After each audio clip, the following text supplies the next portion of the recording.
les 5 erreurs courantes des débutants sur Airbnb à éviter en 2025.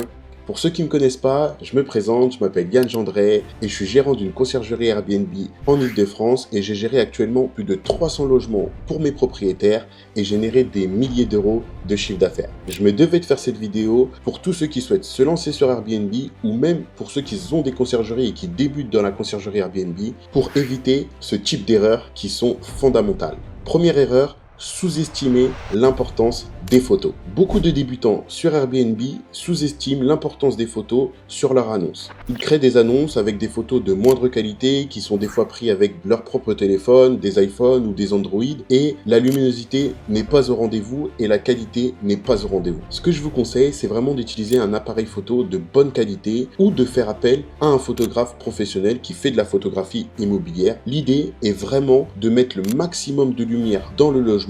N'hésitez pas à ouvrir tous les rideaux, allumer toutes les lumières du logement pour que l'appareil photo capte le maximum de lumière pendant la photo. À savoir que quand vos voyageurs vont défiler sur Airbnb et vont vouloir réserver un logement, ça va très vite, ils descendent, ils slide et une fois qu'ils vont trouver un appartement qui leur a flashé aux yeux, ils vont potentiellement cliquer sur votre appartement et peut-être effectuer une réservation. La deuxième erreur courante est de fixer un prix non compétitif. Bien sûr, fixer un prix trop élevé ou bien trop bas, c'est pas la bonne solution. Quand vous allez fixer un prix trop bas, vous allez attirer une certaine gamme de voyageurs qui ne correspondent pas à votre logement. Quand vous allez mettre un prix trop haut, vous n'allez pas générer de réservation, ce qui n'est pas le but. Si j'ai un petit conseil à vous donner, c'est de faire une étude de marché par rapport au logement qui se situe proche de votre adresse. C'est super simple. Déjà, premièrement, sur Airbnb, vous avez accès à la carte de tous les logements similaires qui se situent à côté de votre logement et de votre annonce. Je vous conseille de regarder tous les logements similaires qui correspondent à peu près à votre logement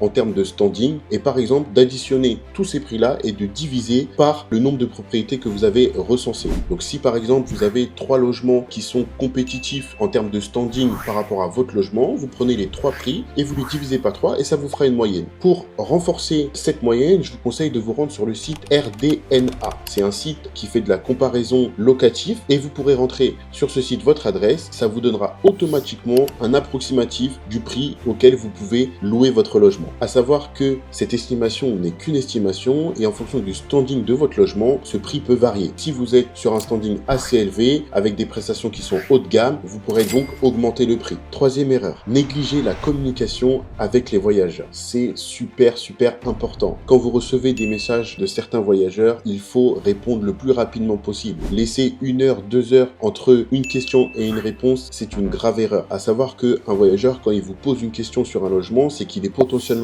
intéressé par votre logement. Si vous lui laissez le temps d'aller voir ailleurs et de réserver autre part, malheureusement la réservation ne se fera pas chez vous. Ce que je peux vous conseiller, premièrement, c'est déjà de mettre en place des messages automatiques. Automatiser certaines réponses grâce à certaines applications qui sont disponibles sur le marché comme Smart Airbnb et cela vous permettra d'être toujours réactif et courtois envers vos voyageurs. Deuxièmement, c'est d'activer les notifications push et de les recevoir directement sur votre téléphone et aussi d'activer les notifications par SMS. Parce que des fois, vous pourrez être dans des endroits où vous captez pas forcément très bien Internet et recevoir la notification comme quoi vous avez reçu un message ou une nouvelle demande pour votre logement par SMS peut vous alerter ou vous connecter à Internet pour répondre à la demande de votre voyageur. Il y a certaines sociétés aussi qui proposent des services d'intelligence artificielle qui arrivent à scanner directement vos messages que vos voyageurs répondent et qui répondent automatiquement. Personnellement, c'est pas quelque chose que j'ai mis en place, mais je sais que j'ai été démarché par plusieurs sociétés externes pour me proposer ce type de service. Renseignez le maximum d'informations par rapport à votre logement sur l'annonce. Si vous êtes en arrivée autonome, en boîte à clés ou en serrure connectée, directement le renseigner sur votre annonce pour éviter les questions à ce sujet. En renseignant le maximum d'informations sur votre logement, ça évite certaines questions. Après, dans tous les cas, il faut toujours rester disponible pour vos voyageurs et leur répondre le plus rapidement possible pour générer le plus de réservations possible. Quatrième erreur courante, ignorer l'entretien et la propreté de votre logement. La propreté, c'est la base. Il faut vraiment que votre logement soit irréprochable. J'ai géré plus de 300 logements pour mes propriétaires et certes, au début, j'ai pris des logements qui n'étaient pas forcément en très bon état ou très abîmés. C'est pas quelque chose que je vous vous conseille. Si vous êtes propriétaire d'un logement où il y a des petits travaux à faire, n'hésitez pas à les faire, d'accord? Il ne faut pas se lancer sur Airbnb et dire oui, on va gagner un petit peu d'argent comme ça. Quand on fait quelque chose, il faut bien le faire. Donc ce que je vous conseille, si vous êtes propriétaire, n'hésitez pas à faire les petites rénovations nécessaires avant de mettre votre logement sur Airbnb. Cela pourra vous éviter de très mauvais commentaires ou de commentaires moyens. Si vous êtes une conciergerie ou quoi que ce soit, faites attention au logement que vous prenez sous contrat. Parce que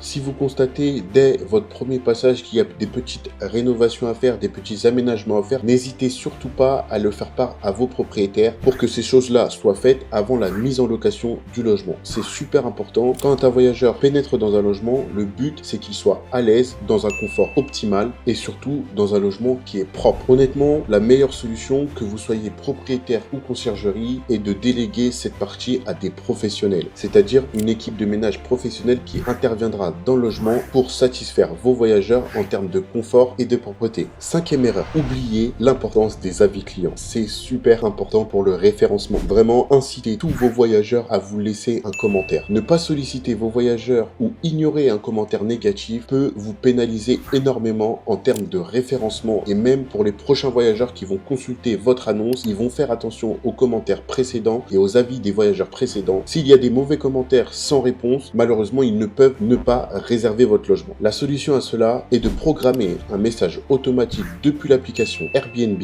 qui partira par exemple après le départ des voyageurs en leur demandant s'ils ont passé un bon séjour dans votre logement et leur demander s'ils ont des remarques à vous faire qu'ils vous les fassent directement via la messagerie et leur suggérer de vous laisser un commentaire 5 étoiles en public. Bien sûr, si vous recevez des commentaires négatifs des 3 ou 4 étoiles, n'hésitez pas à fournir une réponse le plus rapidement possible pour pas que vous soyez impacté. Un voyageur qui souhaite réserver votre logement et qui prend connaissance d'un commentaire négatif peut quitter l'annonce à ce moment-là. Par contre, s'il voit qu'il y a une réponse du propriétaire ou de l'autre, à ce moment-là, il peut essayer de comprendre la situation et peser le pour et le contre et sûrement réserver votre logement. Voilà, je vous ai cité les 5 erreurs courantes des débutants sur Airbnb à éviter en 2025. Ces conseils sont précieux et je vous conseille de les mettre en application pour chacune de vos annonces sur Airbnb. La clé du succès sur Airbnb passe par là. En tout cas, j'espère que cette vidéo vous aura servi. Si vous avez bien aimé cette vidéo, je vous laisse mettre un petit like, bien sûr un petit commentaire, ça fait toujours plaisir. Et si vous voulez plus de tips et plus de vidéos sur Airbnb,